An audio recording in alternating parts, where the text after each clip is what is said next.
민주당이 도주서를 제기한 지 하루 만에요. 윤석열 대통령이 관저에 있는 게 포착됐죠. 어제 저희가 자세히 설명해 드렸습니다. 청와대에서 5년 동안 근무했던 윤건영 의원조차도 대통령이 맞다고 하고 있는데 민주당의 음모론 계속 이어지고 있습니다. 시작하겠습니다. 일단 관저 안에 윤 대통령이 머물고 있는 건 맞습니까? 어제 모습을 드러냈죠. 바로 뒤에 보면 경호 가방을 한 분이 들고 계세요. 저 경호 가방은 소위 말하는 VIP가 있을 때 드는 가방이거든요. 그래서 아마 모양새나 이런 걸 봐선 윤석열 대통령이 맞는 것 같고 그리고 주변에 있는 경호원들의 대형이나 경호 가방들로 봤을 때도 윤 대통령이 맞다라고 봐집니다. 대통령께서는 관저에 계십니다. 네, 그거는 여러분들께서 의심할 여지가 없는 것이고 그 부분을 가지고 의심하고 도피서를 제기하는 사람들은 특정 목적을 가지고 음모를 만들어내는 것입니다. 있을 수 없는 일입니다. 김영주 의원님, 네. 저희가 어제 대통령의 풍채 또 걸음걸이 여기에만 집중을 하느라 좀 놓쳤던 것 같습니다. 네. 저 윤건영 의원 예리하게 분석했어요. 네. 저기 빨간색 이제 동그라미가 이제 대통령이고 그 옆에 노란색 동그라미 이겁니다. 네. 지금 네. 가방 하나 들고 있잖아요. 네. 저게 대통령 경호 가방이라는 거예요. 네. 저희가 좀 더 선명한 영상 하나 더 준비했습니다. 바로 보여주십시오. 예전에 박근혜 전 대통령이 소주병을 던지는 그 테러를 당한 적이 있었는데요. 네. 그때 대통령 경호원들이 가방을 펼쳤습니다. 잠시 뒤 나올 거예요. 자, 가방 이겁니다. 이거. 자, 저 가방 경호 가방이라는 거잖아요. 네. 어떤 가방입니까, 저게? 실제적으로 여러 가지 위에서나 그 사격이 있을 수도 있는 그런 부분에 있어서 그걸 막아낼 수 있는 가방이고 아마 저 안에는 또 여러 가지 어떤 사격할 수 있는 반발할 수 있는 부분도 있겠죠. 그래서 아마 이 위치상으로 보면 그게 공개된 시점에 갔을 때는 항시 사방에 저렇게 경호 가방을 든 어떤 경호원들이 포착되어 있습니다. 예. 그래서 사주 경계를 하죠. 뭐 그걸 통해서 여러 가지 어떤 그 밖에서의 어떤 사격이라든지 뭐 병이 날라온다든지 이렇게 했을 때 막아내기도 하고 아마 또 그 안에서는 또 대응할 수 있는 수단도 들어있지 않을까 그렇게 보여집니다.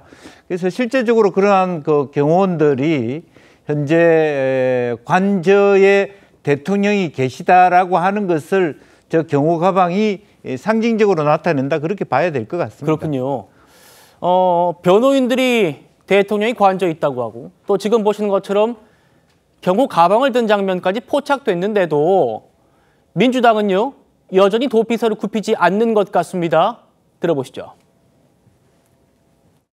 전 사실상 도피했다가 돌아왔을 수도 있다고 그렇게 생각을 보시는군요. 하거든요. 예. 왜냐하면 예. 박은정 의원이 바로 옆에 합참 정장 예. 공간이 있고 그 안에 벙커 있고 패닉룸까지 있다. 패닉룸 갈 수도 있죠.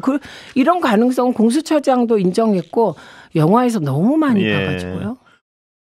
윤석열이 만약에 맞다면 이미 관저를 요새화시켜놨고 그 요새화시킨 현장에 점검을 나온 것이고 나와서 지시를 한 것이고 경호처 직원들을 격려한 것입니다.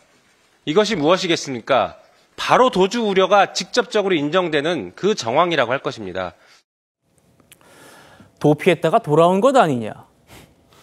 도주와 증거 인멸 우려가 확인된 것 아니냐. 홍 의원님. 예. 대통령 측이요. 이런 도피설에 대해서 특정 목적을 가지고 음모를 만드는 것이다. 이렇게 논평했습니다. 어떤 목적이 있다고 보십니까? 예, 뭐 목적은 뻔하죠.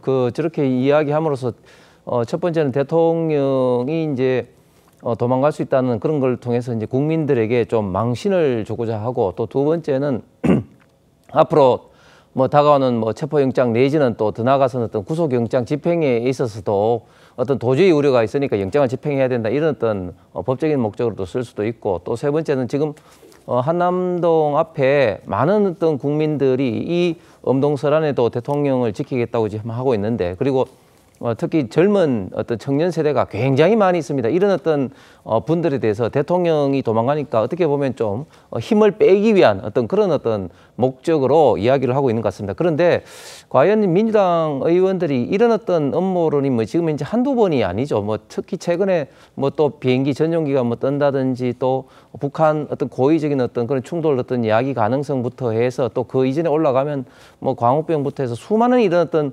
음모론이 민주당과 좌파 진영에서 있는데 과거에는 이런 걸 통해서 많이 좀 제가 봤을 때는 좀 재미를 본 것 같습니다. 특히 박근혜 대통령 탄핵 전국에서는 이런 어떤 가짜 뉴스 통해서 많이 좀 재미를 봤는데 지금은 매체도 굉장히 좀 다양해지면서 이런 음모론적인 어떤 가짜 뉴스가 오히려 더 국민들로 하여금 민주당이 해도 너무한다. 너무 이런 어떻게 국민들을 선동한다, 호도한다 이렇게 느끼실 국민들이 아마 더 많기 때문에 저는 역효과가 더 클 거라고 생각합니다. 예.